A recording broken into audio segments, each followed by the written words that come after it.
Здравствуйте, друзья! Я продолжаю видео о развитии ребенка в подростковом возрасте. В предыдущем видео я рассказала о задачах подросткового кризиса и как он может протекать, как вы можете замечать, что он протекает у вашего ребенка. А это видео будет полностью посвящено психологическим границам. Границам, которые выстраивает ребенок во взаимоотношениях с нами и, в принципе, с окружающим миром. Потому что у маленького ребенка такие границы были размыты. Ну, представьте себе, приходит бабушка, няня, тетушка, да, ой, ты какой маленький, да, я тебя поцелую, да, я тебя обниму. И ребенок вот такой вот безвольной куколкой, да, ну, приходилось, кому-то нравилось из детей, кому-то не нравилось, кто-то, значит, говорил, уйди, а кто-то стоял и терпеливо ждал, когда его, значит, дергают за щечки. И представить себе подобное поведение по отношению к подростку уже просто невозможно, потому что подросток будет смотреть на вас тяжелым взглядом, да, а мама, которая будет, ну что ты не рад видеть бабушку, да, мама будет, ну, очень поражена реакцией своего подростка, потому что подросток будет оказывать яркое сопротивление.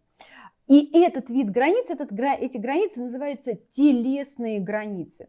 Ребенок сам определяет, что можно, а чего нельзя делать с его телом. И это уже не просто там период стеснительности, да, там, когда ребенок просит, чтобы там, самостоятельно принимать ванну, не заходить или не заходить и там, не смотреть, да, на его обнаженное тело. Нет, этот период, он гораздо глубже, чем нам может показаться.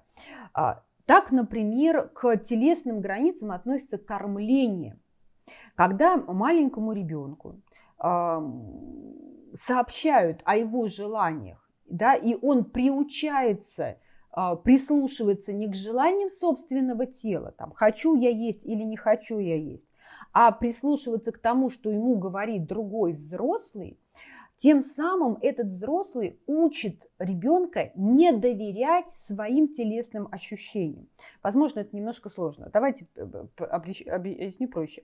Сидит некая такая деточка, которая только что сказала бабушке, я больше не хочу, я больше не буду. А бабушка, да, озабоченная какими-то собственными, наверное, проблемами, желанием быть нужной и полезной, говорит, нет, деточка, давай вот пока кашку не доешь, пока вот это не доешь, ты голоден. Ну, я не голоден. Нет, ты голоден, ты долго гулял, ты очень устал. Ты сейчас поешь, а потом ты лягешь спать. Я не хочу спать. Ты хочешь спать. И таким образом мы приучаем вот этого маленького растущего человека игнорировать собственные желания и собственные потребности и ориентироваться на других людей, которые лучше нас знают, как нам будет лучше и как для нас будет лучше. И вот вырастает такой, значит, уже подросток, который, безусловно, не будет слушать бабушку и маму, но он начнет прислушиваться к мнению других значимых для него людей, тех же самых моделей с суперобложек, да, журналов, тех же самых каких-то знаменитых личностей, которые держат себя в невероятно привлекательных формах, и нам тоже хочется быть такими. Нет, я не голодаю, я не голоден, нет, я хорошо питаюсь, мне достаточно, потому что я, значит, хочу выглядеть вот так вот красиво. Не прислушиваться к собственным желаниям, к своему телу. Ни в коем случае следовать тому, что от нас хотят другие окружающие люди. Возможно, бабушка хотела как лучше, безусловно, но бабушка вмешивалась в телесные границы ребенка. И вы знаете, когда мы говорим про телесные границы, почему-то сразу там всплывает, да, физическое насилие. Но не забывайте, пожалуйста, что насильственное кормление – это тоже вмешательство в телесные границы. Вообще, любое вторжение в наше тело – это вмешательство в наши телесные границы. И если ваш ребенок, да, например, не желает объятия, а вы навязываете эти объятия, буквально насильственно прижимаете его, зажимаете его в своих объятиях, да, ребенок это может ощущать как насилие, не меньшее насилие, чем, там, допустим, физические наказания. Это, значит, это вот первый уровень телесных границ, который отстаивает подросток, и в какой-то момент вам предстоит задать важный вопрос. Солнышко, можно я тебя обниму? Можно ли я вмешаюсь в твое пространство? Да? Как ребенок отстаивает свои телесные границы? Он, собственно говоря, начинает экспериментировать с собственным телом. Это я решаю, буду я есть или не буду я есть. Это я решаю, какого цвета будут мои волосы, какой длины будут мои волосы. Это я решаю, как мне сейчас одеваться. Нет, мне не будет холодно, у меня голые щиколотки и обнаженное пузо, но мне не холодно. Да, это мое дело. Мое тело – это мое дело. Как же профилактировать подобные какие-то ярко отклоняющиеся формы поведения? А профилактировать их нужно было начинать еще в возрасте от 3 до 5 лет, когда мы закладывали базу самооценки, когда мы сообщали ребенку о его сильных качествах, включая качество его внешности. Не только, да, если вспомните, посмотрите, пожалуйста, мое видео про самооценку, мы сообщали ребенку про его физические, да, внешние какие-то данные, про его темперамент, про его характер, про его достижения, про его умственные способности, там, память, внимание, любовь к чтению и так далее, и про какие-то изюминки, которые у него есть. И вот нам с вами сейчас в период подросткового возраста предстоит снова познакомить ребенка с ним самим, рассказать ему о его сильных сторонах. Да, наверное, у тебя там не очень длинные ноги, не спорить не буду. Давай мы подумаем, ну какая у тебя осиная талия, да, какая у тебя высокая, красивая грудь. Безусловно, это не будет услышано как нужно от родителей. Да? Ну, поэтому папе, например, можно похвалить волосы, да, о том, как эти волосы красиво подчеркивают скулы девочки, о том, какие у нее великолепные глаза. В общем, нам необходимо сообщать ребенку о ее прекрасных качествах, да, и помогать корректировать те недостатки и особенности внешности, которые, например, ребенку не нравятся. И все то же самое делать по отношению к молодым людям, к мальчикам. Как помогать корректировать? Ну, собственно говоря, в помощь нам диетолог, в помощь нам стилист, в помощь нам хорошие парикмахеры, которые, да, фото я очень люблю устраивать для своих клиентов, например, фотосессии для подростков, когда мы другими, чужими глазами смотрим на ребенка, и ребенок видит себя в отражении этих глаз. Что очень часто случается? Мама с папой, значит, видя вот эту ершистость подростка, начинают еще больше подростка критиковать. Подросток отправляется на поиски самого себя и получает огромное количество идентификаций, но, к сожалению, не очень хорошего качества и не очень хорошего уровня.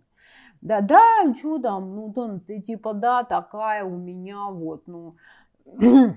Мне сразу же хочется сказать срочно править отношение к себе у хороших, грамотных специалистов. Поэтому не бросайте своего мальчика и свою девочку в этот период. Да, хвалите, да, поддерживайте, да, внимательно рассматривайте достоинства и корректируйте, помогайте подростку корректировать свои недостатки.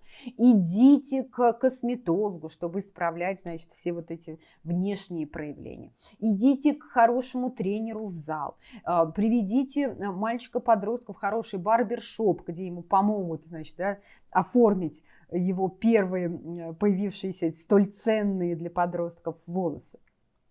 В общем, помогайте работать над собой, тогда экспериментов с собственной внешностью, неконтролируемых, да, и, может быть, где-то даже опасных, их будет намного меньше. Второй уровень психологической границы – это территориальные границы. Я думаю, что каждый родитель подростка с этим столкнулся. Вставьте мне, значит, замок в дверь, таблички «Не входить сюда», «Почему ты входишь без стука», «Это мое пространство, это моя территория», «Зачем ты убираешься в моей комнате, выйди отсюда». Вот. И если такое произошло, то снова это повод поговорить с своим подростком, как я уже говорила в предыдущем видео. Да? Давай договоримся, теперь я всегда буду стучать, но я буду входить только после того, как ты мне разрешишь войти. Да? А если в твоей комнате будет, например, беспорядок, то мы будем решать этот вопрос. Либо ты сам убираешься, либо ты оплачиваешь из своих карманных денег, например, домработницу, которая будет приходить и производить у тебя уборку. Если ты не хочешь, чтобы вмешивалась я. И да, вы знаете, на домработницу они соглашаются намного чаще, чем на уборку мамы. Да, как-то не странно, потому что мама не будет критиковать, потому что мама не будет, знаете, проверять каждый выдвижной ящик, и потом не грозит это какими-то разборками.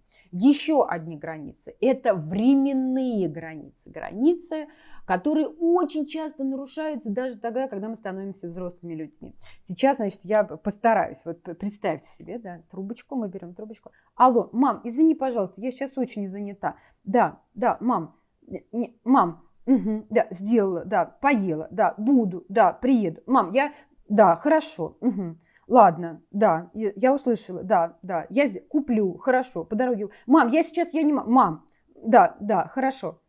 Я таких диалогов слышу очень и очень много. Это называется временные границы.